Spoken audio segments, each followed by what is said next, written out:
So hello everyone, I'm here in front of you to explain how to download or install the Windows 10. So ayan, add natin yung ISO file sa VirtualBox. Then start. Next lang natin. Then wait lang natin siyang mag-load. So same process siya sa iba ring installation ng Windows.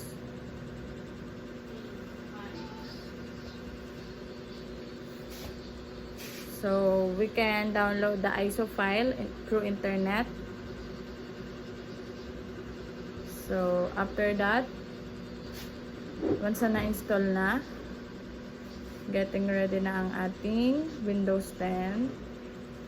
So, ito medyo latest din siya since ang gamit natin ngayon is the 11. Siguro may konting enhancement lang sa ating Windows. So, medyo mahaba rin yung loading time dito. Talagang masusubukan ng patience mo. So, ayan. Wait lang natin. Enter lang. Nasa sayo if you want to customize all of the things inputted here. Or, as you can see, hindi ko na siya in-edit since installation lang naman tayo.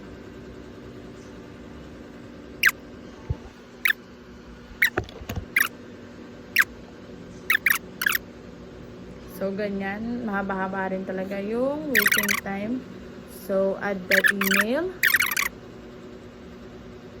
the code for you to log in. So, personal email ko yung ginamit ko dyan. Then, add PIN for the security purposes. Then, just click next.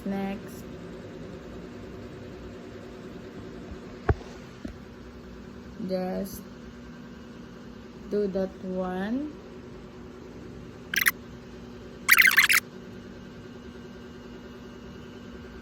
So, ayan, nag-loading na siya ulit. So, ganyan po ang pag-install ng ating Windows 10. So, as you can see, yan ang interface niya, medyo latest. That's all. Thank you for watching.